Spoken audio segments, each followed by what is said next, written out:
Hi everybody, welcome to the Signal Box today. Thank you for joining me for a video, today's video in fact, and yeah, welcome to all my regular subscribers and viewers. It's nice to see you all again as always, and we'll crack on with today's video. So, today's Baseboard Day, which means that there's no buildings, no trains, nothing as you can see except the baseboard as it is in storage. So when it gets stored away, this is how my layout looks. It's all permanently fixed and glued down. Everything you see on here is all permanently in position, and everything else is just a case of lift on and lift off when setting up and dismantling. Anyway, today is Baseboard Day, and I think if you own a model railway, you've got to have always one day of the week or one time always regular in your calendar, which is called Baseboard Day. And what is Baseboard Day? Well, Baseboard Day is a day when you just purely spend on maintenance and adding things and fixing things and just ticking off little snag lists to do on the railway itself. Because like a real railway, any good model railway requires constant maintenance and attention, and you've got to keep on top of things. Just because your track is permanently fixed down in your baseboard doesn't mean to say you've got to give it attention. You've got to clean it, you've got to go over it with a fine tooth comb every time you run, making sure there's nothing that's broken off or damaged or no wear and tear or something that's incorrect. Just like the real railway, you've got to carry out a track inspection. So that's something I always do on a regular basis. Luckily, my baseboard is stored vertically where I can actually just swing it out a little bit and have a little visual look, and everything 99% of the time is all right. Somebody made a comment the other day, actually Andrew Rice made a comment that's saying that with the hot weather, it's really a stroke of good luck that my track hasn't distorted or buckled like the real thing. Thank goodness it hasn't. But if I'd have left it in a room where, for example, it was next to a window and there was no curtains or blinds, then I've had that happen before on my old layout where the track actually got overheated and distorted. Quite a large section had to be changed. But anyway, this little layout behaves itself track-wise. So what are we doing on Baseboard Day today? Well, a couple of things. Firstly, we've fitted and tested out the coal mining diorama, which is over here, which I think sits quite nice on there. What I've done, I've just cut some little balsa wood supports, which are attached to this bit here. So when it lifts off, it's all pretty much stable on there. So that will be underneath there, as you can see, minding its own business, and it's out the way, and they'll live there. This basically just, as you can see, loosely sits on there, so there's no problem with that coming on or off. And I can see from that shot there, that looks quite nice. Yeah, quite happy with that. Yeah, that looks all right actually. Let's come around this way, shall we? Yeah, that's not bad there actually. It looks all right. I was thinking about swapping it around and having it round the other way, but I think that looks better there. I might do something with this. I might put some static grass along here or something. Do something with that probably at a later stage. Another little day's work, but yeah. Okay, what's the second job on Baseboard Day today? Well, I've decided to add some coal and some ash and clinker, real locomotive ash and clinker from a real steam locomotive, courtesy of the North Yorkshire Moors Railway. I had a little bit left, and it's just all drying now. I've actually sprinkled it up to rail height level on the inspection pits, and I've really liberally coaled up that area and put loads of loco ash and clinker on there. I know it looks loads, but don't forget, once this is dry, I'm going to clean the rails off, and I'm going to get a hand vacuum cleaner and just vacuum up the access. But I want all that to become up to rail level with the clinker and ash and soot and the coal, more importantly the clinker and the ash, from when the engines blow down and just drop the fire and things like that. Obviously steam locomotive maintenance depots with the pits, they weren't always shiny clean and spotless. They were very dirty, very industrial places, and I wanted to recreate the look of Stratford shed. There's one little shed on Stratford that used to be in steam days, way before my time, but in books I've got pictures. I'll probably chuck a few pictures in at the end of this video from my book by a chap called Brian Morrison, which is about 30A Shed Stratford, all about 30A in the days of steam. Yeah, and Brian Morrison's pictures are fantastic, so I'm going to stick them on the end of this video from that book to show you about the look I'm going for, having the ash right up to the rail level on the 6 foot and the cess side of things. You may ask, what about derailments? You know, it looks really highly piled up in the 4 foot there. Well, the answer to that question is, whilst it was still drying, I had a wagon that I basically ran with hand pressure to and from over that spot, and the wheels of the inside the flanges will just automatically crush and move out of the way any bit of coal dust there that's obstructing it, making sure that runs quite smoothly. So we've done that little bit of testing. It's still drying. I put neat PVA glue down first, then I water mist sprayed it from a water mist bottle, gave it a light spray with tap water, and then added some diluted PVA over the top of that, then sprinkled some more coal dust on top of that, then some WW Scenic layering spray, which is not really for that, but it works sort of in the same capacity almost, so I gave it a quick blast with that. And while that was still drying, some Humbrol weathering powder, some soot coloured powder, I put a little bit over the top of that. I know it looks really chunky and messy right now to you in that shot, but don't forget this is still drying, and I've got to hand vacuum off the access. So once we've vacuumed off the access, it should look quite nice. I wanted to use some Woodland Scenic Fine Cinders ballast, which is the same grade ballast as my normal mainline track. If you look at my ballast there, the kind of size wise, ratio wise from the grain of ballast is very fine. They do that kind of grade in black called Cinders Ashes, I believe. Cinders, burnt cinders I think it's called.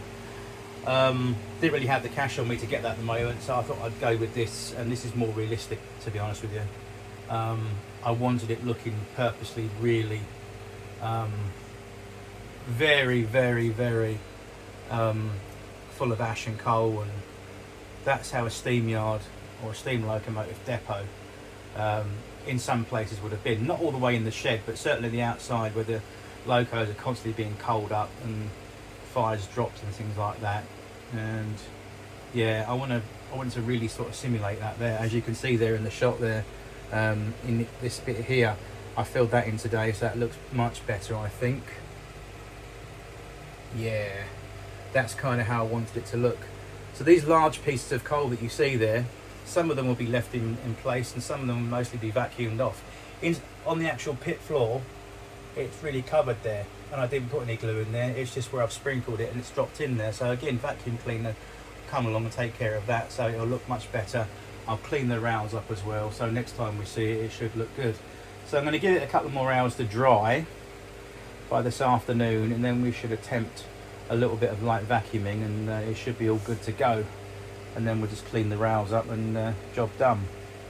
But yeah, that's quite a little project I've done this morning. I don't get time to do stuff like this when I'm setting up the video, well, not the video, but the layout on the weekends. Normally it's a case of once the baseboard's on the table, start wiring up and connecting up, and then start putting the buildings out. So by the time I've done that, it's time to run some trains, and then into the late afternoon, de-wire, dismantle, start putting things away, wrapping all the buildings up. As you can see, they live over here in this storage box.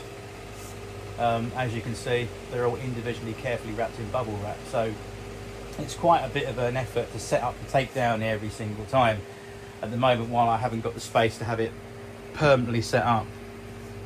But it's better than nothing, I suppose. Anyway, so yeah, that's everything there, so I think looks quite nice. There's a YouTube channel called Second Chance Sidings, and it's from Yorkshire, because chap who runs it's from up north in Yorkshire, right? Hey up. Bit of ribbon, take the notice. Yeah, to you, sir. Second Chance Sidings. I know he watches my channel. Check out his little build effort so far. Very, very good. And he was commenting that up where he lives in that part of the world, up in beautiful Yorkshire, there's quite a few of these coal mine winding pit headgear towers up in Yorkshire, and that is where you'd find them. You never have these down south in London. They're always up north. It's a northern thing. The minute you see a film and you see one of these things in it, you know, you can picture Fred Dibner. And Fred is actually off today. He's not climbing his chimney, as you can see, but he's left his Landy Rover there. He's left his ladders there. Looks like his best friend is looking after him for him while he's away. But yeah, so although my layout is predominantly Great Eastern themed, it's a country feel to it. I didn't want to build a layout with a city feel to it, because city feel is nice in some respect for the modern image stuff, and you can build, you know, suburban layouts, but mine is sort of out into the countryside, because it's a part of the world I don't often see too much, living in the city. To see a bit of countryside, you know, you've got to go out a little bit of London these days. Having said that, years ago you could take the Central line anywhere from central London, and you could take the Epinonga branch, for example, and you'll see an example of that on my YouTube channel here. If you browse around the videos I've got a nice little film of the Epinonga branch, several actually, that were passed on to me. Anyway, that's my little bit of baseboard work today. So again, that lifts off quite nicely. I'm happy with that. And as mentioned also, this is drying, so later on, late afternoon, I'm going to get the vacuum cleaner and tidy that up and buff up all the track a little bit better as well. But yeah, so far quite happy with that. I wanted to create something really kind of, as like I said, 30A style, because it's got atmosphere and character. I like layouts to have character, to have a little bit of something you can really see in a raw sense with your eyes and think, wow, that's more lifelike. You know, I'm not a big fan of these layouts that you've got modern traction sheds with sparkly, spotlessly clean, you know, pit roads and everything shiny. That's nice, but to me, I'm a steam man, and I like things to be truly with a bit of grit and character. And also, it was a good use of my real steam locomotive clinker and ash as well. You can't beat it. If you live near a preserved railway, steam railway, and I know gentleman in question who lives up north, you've obviously got the North Yorkshire Moors Railway and all those kind of things up there. And down south in London, we've got one or two, well, the only thing I can think of, preserved lines. You've got the Bluebell Railway, and if you want to come more into London, you've got the Epinonga Railway at the end of the Central line, which is open, I think, on weekends on certain days of the summer. But other than that, the best way to get hold of locomotive clinker and ash from the steam loco that's been working is go along to your nearest heritage railway, ask nicely, maybe make a small donation, and they'll give you some. Exactly what I did. I asked the nice people at the North Yorkshire Moors Railway about 10 years ago. I said, can I have some loco ash? I slipped them some money, and there we are. It's great stuff though. I've got a little bit left over.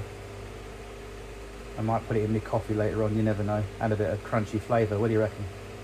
Anyway, I'll close the video now, and I'll enclose those shots so you can see a little bit of character in terms of coal related shots from Stratford shed back in the day. And I haven't got the room in my layout because it's only a small little layout, and my shed's only a small little shed, but I think if I was able to squeeze it in and I had a bigger layout, one of the things I'd love to have a go at scratch building out of balsa wood and plastic hard sheets would be the massive, humongously giant coaler that used to be at Stratford. They dismantled it in about 1962-63. They started taking it to bits. But it, as you'll see from the picture, it was absolutely huge. It was the biggest structure standing on Stratford Depot back in the days of steam at 30A shed. Big, massive coaler. and you needed to obviously have that with the amount of steam engines they had at Stratford. But it's in the pictures in a minute, so I'll put those in. Anyway, for now, I'll see you soon in the next video, and take care. Here's a classic shot from Brian Morrison's book, and you can see there this J68 buck jumper on shed at Stratford during the late 1950s, simmering away there waiting for the next turn of duty. What an absolutely cracker of a shot there, and you can see really atmospheric with a massive Kohler in the background there. Love that shot. Again, another shot of Stratford shed, and if you look at the floor on the shot there where the pit roads are, you can see the amount of clinker and ash built up to rail level. Here's a lovely shot of an N7 stood right in front of the massive Kohler at Stratford. The size of that thing is phenomenal, isn't it? It really is a big old beast of a Kohler. Anyway, as mentioned, that's it, and I'll see you soon in the next video. Hope you've enjoyed that. Bye bye now.